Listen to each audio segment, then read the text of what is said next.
respire fundo. Feche os olhos por um segundo e ouça aquela voz que costuma sussurrar no seu ouvido às 3 da manhã, quando a casa está em silêncio e as luzes estão apagadas. É uma voz fria, calculista, que desenha os piores cenários na tela da sua mente. Ela te faz apenas uma pergunta, mas é uma pergunta com o poder de paralisar uma vida inteira. E se der errado? E se você investir todo o seu tempo nesse projeto e ele fracassar? E se você entregar o seu coração e for rejeitado mais uma vez?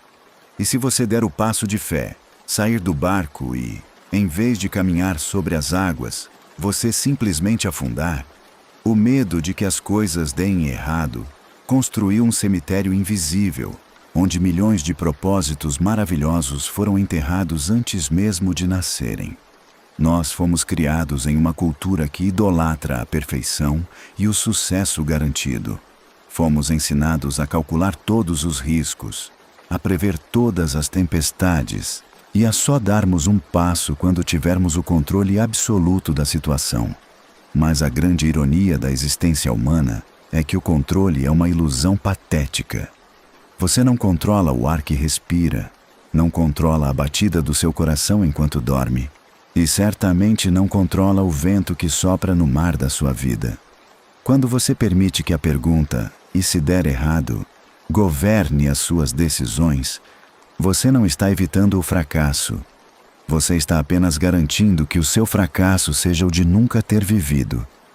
A zona de conforto é o lugar mais perigoso do mundo, porque é lá que o seu potencial morre de inanição, anestesiado pela falsa sensação de segurança.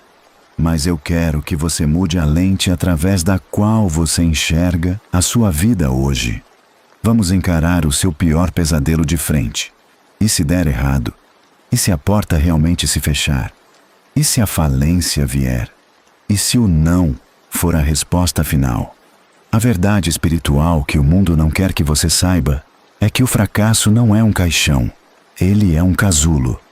Existe uma arquitetura invisível na graça de Deus que utiliza os destroços das nossas piores derrotas para construir os alicerces das nossas maiores vitórias.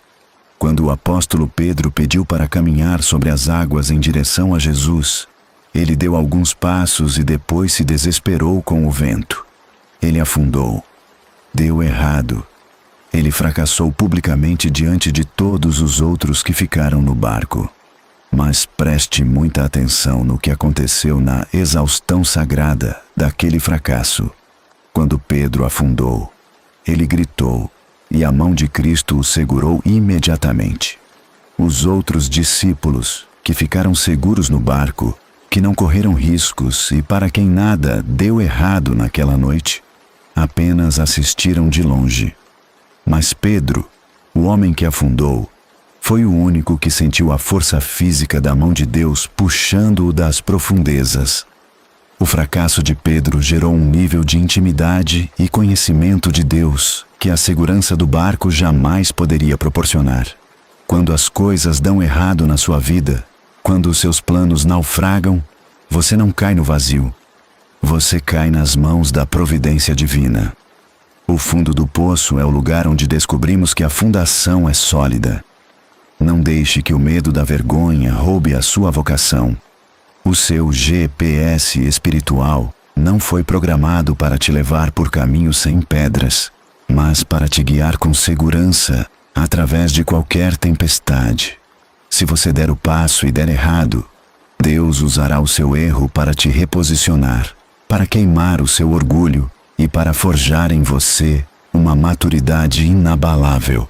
O que o mundo chama de dar errado, Deus frequentemente chama de caminho estreito. Liberte-se hoje da tirania do perfeccionismo. Tire o peso dos seus ombros e aceite a sua vulnerabilidade. Caminhe com coragem. Se der certo, você celebrará a glória de Deus.